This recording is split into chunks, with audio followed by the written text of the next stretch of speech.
Hey folks, welcome back to WarThunder. So today's video I'm going to be looking at the F3H 2 Demon, which is a US naval aircraft at battle rating 9.3. 9.7 is the RB battle rating. And Sim, which is where we'll be looking at it, it's 9.3, which puts it squarely at the end of the EC6 bracket. It's BR 8.0 to 9.3.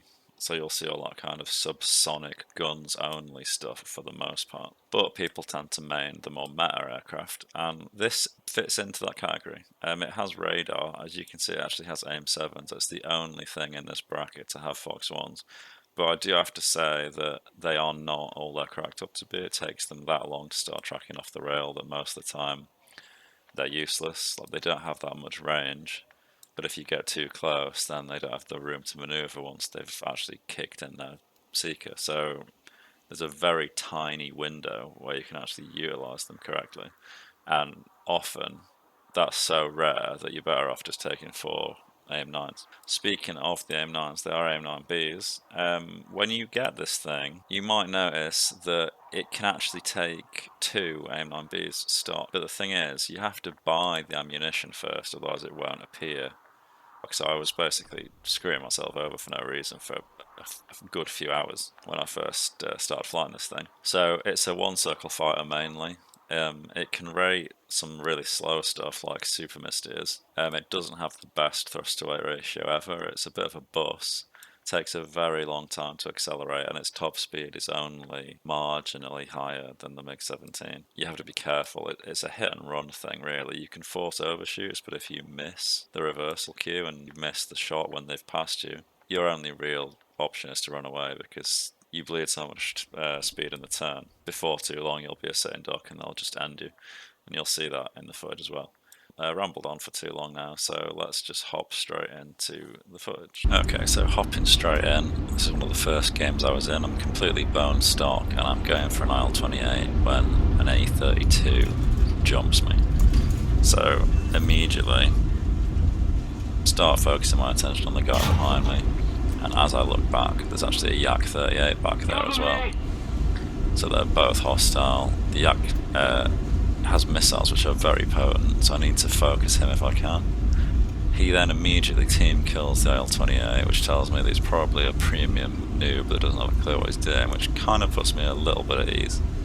And I think I'll focus the A32, but he starts to run away, and then the Yak comes back in, right over the top of my head, which is an invitation really, if anything else. The Yak cannot turn to save its life. I actually have the premium Yak and I haven't touched it. I've never flown it in air combat. I bought it purely for ground strike. And when they changed how the ground missiles worked, I've not touched it since. It's absolutely terrible. So we crit him, and I know from experience that with a crit, that thing cannot do anything. It's a brick. So I'm going to ignore him, try and find the A32, and he finds me. So the A32 is basically a Hunter with an afterburner. It doesn't have high AOA. It can't one-circle fight. It's a two-circle fighter, the opposite of me basically. But I have about the same top speed, so even though I'm stock, I'm trying to chase him down. And the guns on this thing have the most ridiculous reach ever. You can hit people about 1.4 kilometers, and when the guns are stock like mine are, they scatter quite a bit, so if you just put the crosshair on them and hold the trigger down, some rounds are going to hit. The damage though is a little bit inconsistent. Just checking my 6 there to make sure the Yak wasn't going to come and get me because it didn't appear in the kill feed. And as I was saying about the scatter pattern, watch this. He actually reverses the turn, but the scatter pattern's so wide that one of them clips him and puts him in a spin. So he's dead. I get clipped by AA, I actually make it back to base, and on the way the Yak goes down in the kill feed, so that was a 2-for-1 survival, which I'm quite happy with. So this is later on when I figured out about the missiles and actually have these Sparrows unlocked, and here you'll see what I mean about the range being very specific. This one actually does track, which is rare enough in of itself. But but it must be on the very brink of its range when it actually connects. I was basically ready to write that off as a miss. And I only fired that at 5 kilometers, 6 kilometers. So they're pretty terrible. But you'll see how long it took it to actually start tracking. And then after we splash that, we see this yak underneath us with a friendly on it. So I'm going to try and help him out, or rather poach his kill, I guess, because no one really needs help with killing a yak 38. So he crit his right wing there. So it's basically dead in the water. And I was happy for this guy to have the kill if he was going to take it now, but since he's still alive, I'm going to dive in and try and clean up. Bodge my shots. Yeah, and then he surprisingly, even though he just hit him with a missile, I still get credited with the kill. Not going to complain. And then we see 2 targets behind the friendly, and one of them starts shooting at me. I'm not sure if both of them are hostile or not, but this guy was probably the top pilot on the enemy team at the time. I ended up getting 22 kills for 1 death in this game, and this guy was the only person that killed me. Little bit of a spoiler alert, I guess, but as I was saying in the intro, this thing is strictly a one-circle fire. It cannot maintain energy, no matter what you do. Turning at all will bleed it, so you have to turn hard to get inside the enemy's turn, and hope that you hit them, because if you don't, this happens, and you end up too slow to really do anything about it. I should have probably tried to run away at this point, but I wanted to see if it was possible to claw a win out of this. And you'll see when he actually clips me the way that he does it, it's a crazy good shot. If he had missed, then I would have still been in the fight, obviously. And if I had been the one flying the MiG, I would never have hit this shot in a million years, because look at this, it's head to head. The cockpit visibility in that thing is abysmal, the gun sight is horrible, and he just cuts me in half. So, fair play to that guy.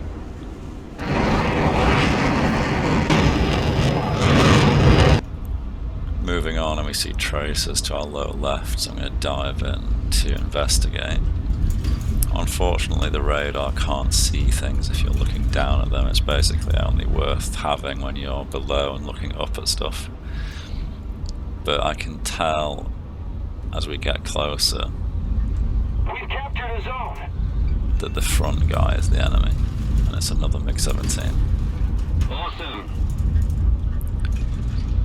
So I came in with quite a lot of energy because I dived from high altitude. So I'm trying to maintain that by stacking high. He was in a dogfight maneuver in low altitude, so he probably isn't in a great energy state.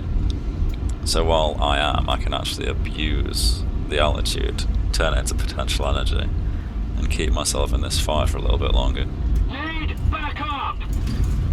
But even despite that, he ends up getting behind me, and it's a risk for me to maneuver in a way that bleeds my speed and my altitude. So what I do is I start doing horizontal turns and reversing them, because it means that he closes in, because he can't roll as quick as me. And as he starts to overshoot, I reverse him. Don't quite get the shot on that pass, but he is now committing to the one circle fight, which is not the MiG-17's fight, this is my fight, so he's throwing it here. He should be going for altitude and rating me. I managed to clip his wing. I was quite proud of that shot. So again, moving on to a later engagement where I have Sparrows again. Radar for me is great for finding people in the contested points. So I like to fly low on the approach, look for tracer fire and planes flying around, and then I'll just point my nose at them to ID which ones are friendly, which ones are enemy, and it helps take that confusion out of every engagement on the approach. Nearly gets slapped in the head on by that yak, who appears to have his VTOL gear sticking out for some reason, which means he's very slow. It's sub 400 km per hour that pops. And then I see this poor guy, TU-14, absolutely mince him every single bit of his plane that could fall off did. And then I turn back in and try and find this Yak 38 again. The way I fly this thing is to basically just wait for a cap point to pop up and then contest it. Just run to it and try and clear out anyone that's in it. And I'll start low with speed, boom through and get a kill if I can, and then I'll just climb up and loop over and dive in on them again and just do swooping yo-yo attacks. Here you'll see I've fired an AIM-7 and it does actually begin to track, but it can't quite turn tight enough in the space that it has, so he would have needed to be slightly further away, or I would have needed to lead the missile better. But then you come into the issue where sometimes they just refuse to track at all and explode like a kilometre off the rail, and I still don't know why that happens. In RB you get a different symbology where it's either white or red depending on if it's a good launch, but in Sim you don't get to see that, so you're basically gambling every time you fire a Fox 1 as to whether it's going to track or not, and there's no way of knowing whether it's going to do it. Bit crap. So like I said, they're pretty useless. So here I've got two things on my 6. This is actually when I was stock again, just guns, didn't realise I could take stock missiles. That's the A32 climbing to my nose, and there's the Yak 38 diving away. I'm basically giving the A32 my 6 here to kill the Yak because I need his R60s out of the game, and I was hoping that I'd have enough time to secure this kill and then roll around and deal with him in a 1v1, but unfortunately I wasn't quick enough and he clips me and takes my wing off. Later on in the same game, so I'm still stock, using the radar to IFF stuff on the approach. I can't tell quite what that is yet. I think it's a Super Mystere V2 by the looks of it. And he's tangled up with a friendly, so he's not really paying attention to me. Maintain visual through the loop. And I love the reach on these guns. Like, watch this shot. Literally one shot hits him and it just ignites his engine. So satisfying when that happens. So here, later on again, I'm going to try and use the Sparrows to hit. I can't remember what this is, but you see neither of them track. They just fire off the rail, and it's a Yak 38, and they don't even try and track. And then I lose radar lock because he gets too far into the ground clear. Again, you'll see that I'm clearing the A point here. This guy's ridiculously slow. Managed to clip his wingtip off in that pass. Didn't count as a crit or anything, but thankfully I do get credited with the kill when he hits the ground.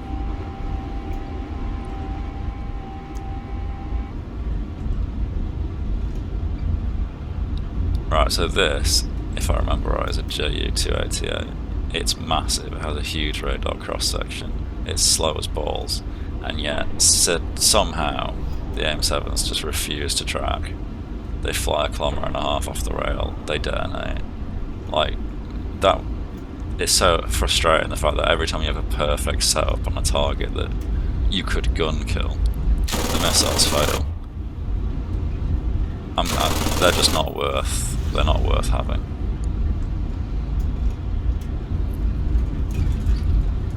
Final engagement, I think this is, with another MiG-17.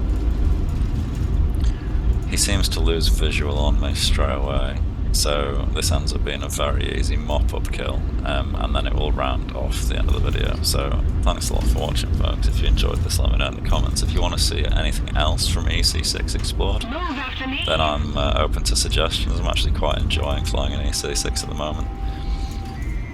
It's possible to still actually make money, even though the repair costs are still high. So it's like a sweet spot where it's not quite as cancery as top tier, but you can still actually do well. Last clip, and there we go, that's the end of the video. Thanks a lot for watching, folks, and I'll see you in the next one.